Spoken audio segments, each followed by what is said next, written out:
Old World's Last Gasp. Ukraine Bulletin, published April 6, 2025 by Zachary Newell.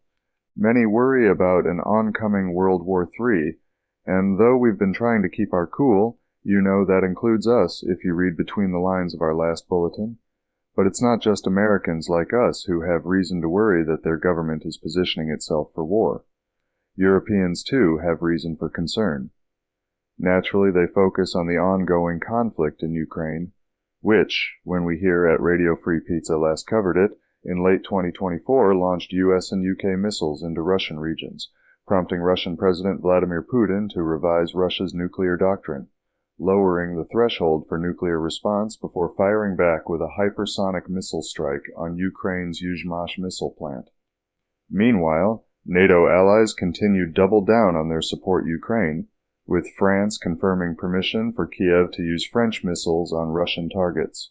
Despite fears of nuclear escalation, many analysts believed Russia's rhetoric is more posturing than a real threat, though others proposed that under the second Trump administration, NATO might supply Ukraine with tactical nuclear weapons, TNWs, potentially provoking a Russian nuclear response.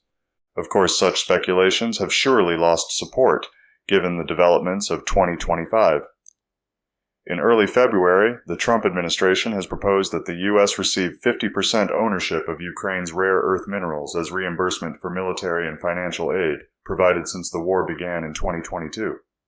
Though Trump famously claimed during the 2024 campaign that he'd have the Ukraine war, quote, done in 24 hours, end quote, he has apparently awoken to the impossibility of that and began seeking instead the best deal he could secure from protracted peace negotiations. The mineral deal would give the U.S. direct access to valuable materials essential for technology production instead of monetary repayment. Trump emphasized the strategic importance of these minerals, calling access to them a matter of U.S. security, similar to his rhetoric about a U.S. acquisition of Greenland. He claimed Ukraine was open to the deal and has pushed for the U.S. to gain $500 billion worth of mineral access as a way to recoup the costs incurred over 3 years of support for Ukraine. And indeed, the idea of trading critical resources for continued U.S. support has been part of Ukrainian President Volodymyr Zelensky's so-called victory plan, with Ukraine's survival depending heavily on ongoing U.S. support. Of course, many of these resources are currently in Russian-occupied territory, complicating matters. Later that same month, U.S. Secretary of State Marco Rubio and Russian Foreign Minister Sergei Lavrov met in Riyadh for the most extensive U.S.-Russia talks since the Ukraine war began. The talks opened the door to potential U.S.-Russia cooperation in energy and raised the possibility of easing U.S. sanctions on Russia, depending on future progress. The diplomats agreed to restore diplomatic staffing at their respective embassies and set up working groups to explore a negotiated end to the conflict, including possible territorial concessions and security guarantees. Amusingly, these talks excluded Ukraine and Europe, angering Zelensky, while Trump further stirred controversy by blaming Ukraine for failing to prevent the war. Meanwhile, the Trump team had been divided on whether U.S. troops would be deployed to Ukraine. Vice President JD Vance said it's, quote, on the table, end quote, if peace talks with Russia fail, though Defense Secretary Pete Hegseth denied any such plans. But I'm guessing that Vance cleared those plans off the table himself, after a highly anticipated the 28th of February meeting between Trump and Zelensky at the White House ended abruptly without the signing of a critical minerals agreement. The meeting, intended to solidify U.S.-Ukraine cooperation on developing Ukraine's natural resources, devolved into a public confrontation over the ongoing war with Russia, when Vance emphasized the necessity of diplomacy to resolve the conflict in Ukraine, and Zelensky countered by expressing deep distrust toward Putin, citing previous unsuccessful diplomatic efforts.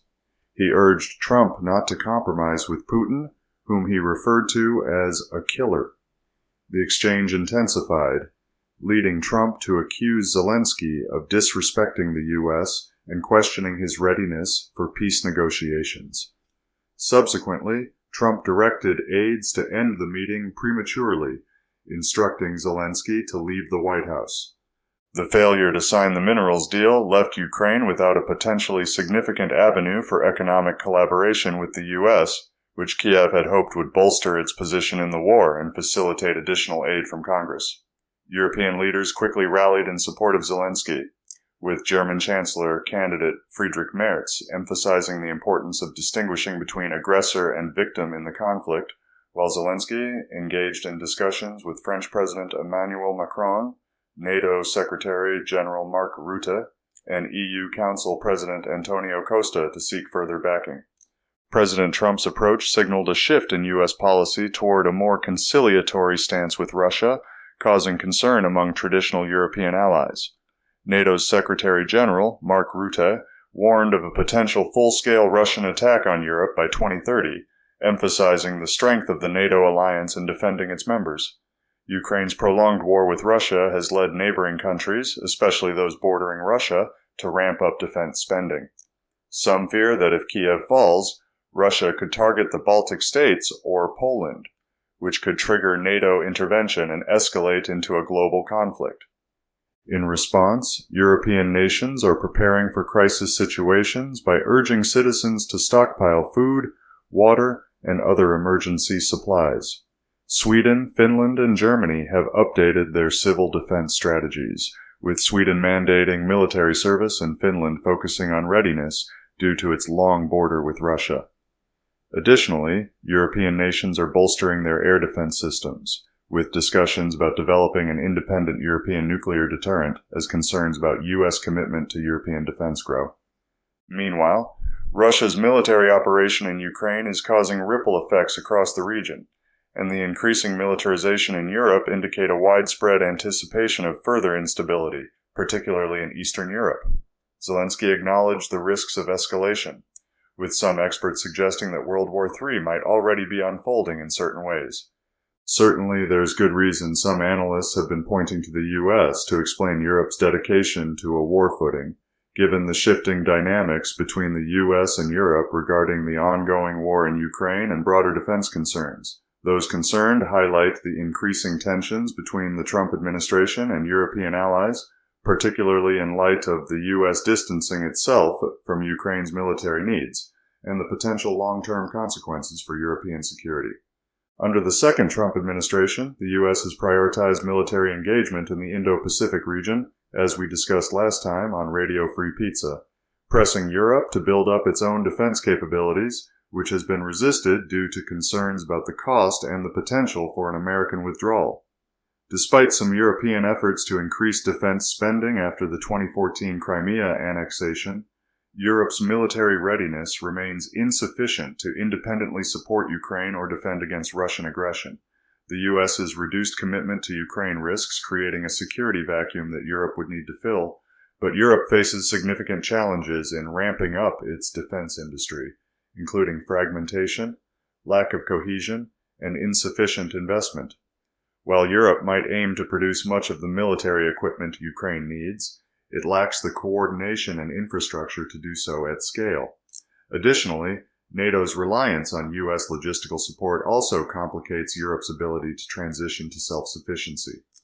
Moreover, the aforementioned analysts also note that European nations must overcome internal divisions and work together to address these issues.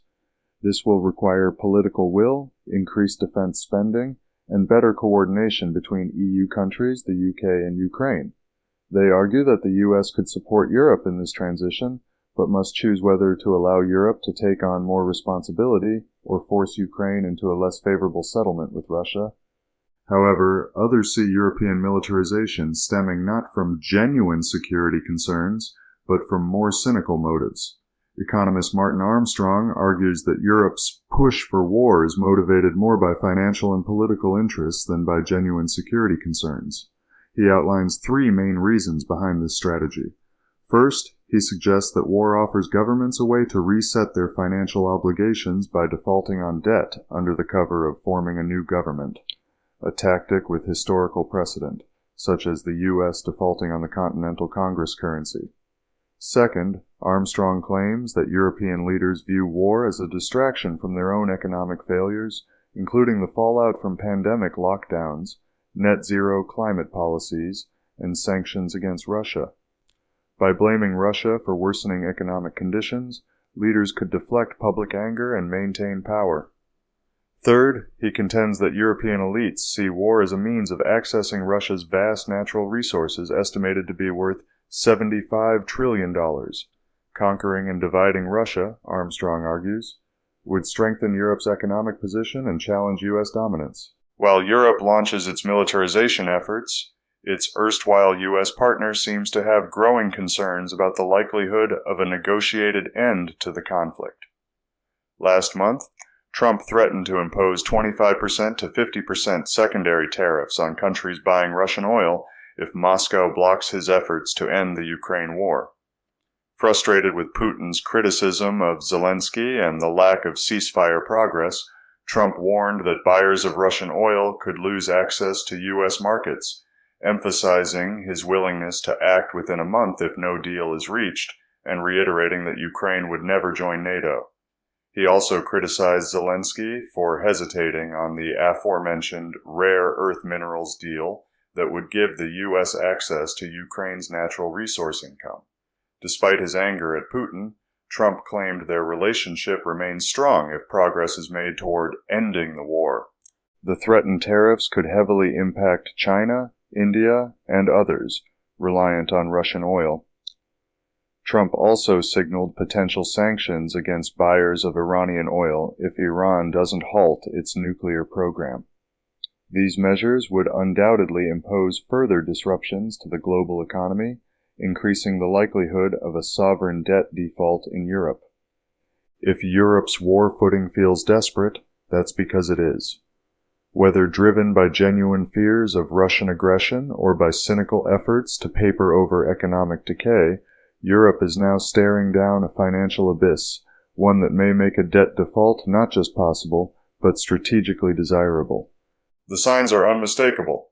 Years of economic mismanagement, costly energy policies, pandemic fallout, and the financial strains of militarizing against Russia have pushed European debt loads to historic highs. Add to that the U.S.'s shifting posture, no longer underwriting Europe's defense unconditionally, and the cracks are starting to show. If Armstrong's thesis holds water, the ramifications of a European debt default would be profound. For starters, a default framed within the chaos of war could allow European governments to wipe their slates clean, dissolving obligations to creditors, gutting pension liabilities, and blaming it all on Moscow. Simultaneously, war-driven nationalizations or the seizure of assets, foreign or domestic, could provide temporary fiscal breathing room. But this is a high-risk play.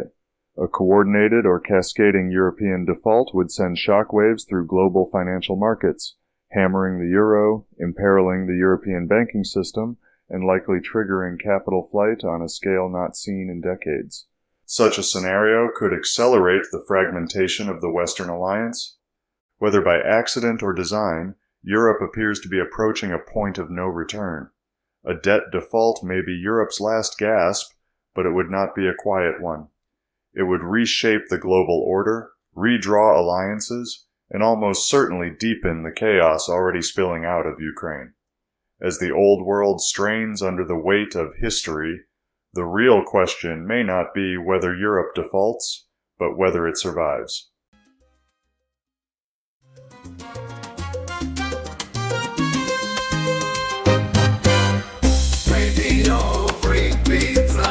Radio Free Pizza is a reader-supported publication and listener-supported podcast. To see all our work, visit www.radiofreepizza.com or search for Radio Free Pizza on all your favorite social media and podcast platforms. You might even find a button to click that says subscribe. And if you're really lucky, it will let you leave a review. Otherwise, just share a link with your friends or on social media. Thanks for your support. Radio Free Pizza.